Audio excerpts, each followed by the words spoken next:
হাতও তুই তুলবি না, অসভ্য জানোয়ার একটা। এই 2 বেলা 2 মুঠো ভাতের জন্য এরকম করতেছিস তাই না? হ্যাঁ, খাওয়াতে পারবি না আমাদের। ঠিক আছে, কামাই করে নেব আমি, খাওয়াবো আমার ছেলেকে, তোর চিন্তা করতে হবে না।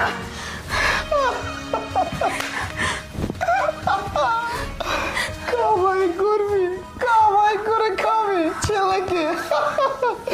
ঠিক আছে, কামাই কর, খাওয়ার ছেলেকে। স্যার, আপনাদের বাসায় কোনো কাজ হবে? যে কোনো কাজ, থালা বাটি ধোয়া, ঘর মোছা, জামা কাপড় ধোয়া। না না, আমাদের বাসায় কোনো কাজ নেই, অন্য জায়গায় গিয়ে দেখা করো, যাও এখান থেকে।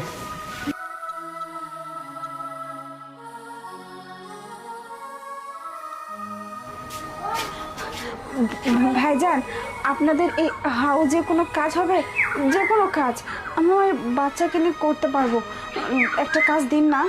হ্যাঁ দেখুন আপা, আমাদের এই মুহূর্তে হাউজে কোনো কাজ নেই, আর প্রত্যেকটা কাজ আসলে আমার কাছে সব খবর থাকে, কিন্তু এই মাসে কোনো ভ্যাকেন্সি খালি নেই। আপনি দয়া করে অন্যখানে দেখুন, আর যখন হবে তাও না আপনাকে বলবো, সমস্যা নেই, যান।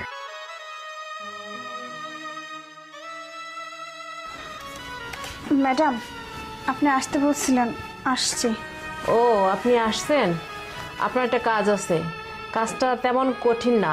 আমাদের এখানে মোট 30টা বাচ্চা হবে।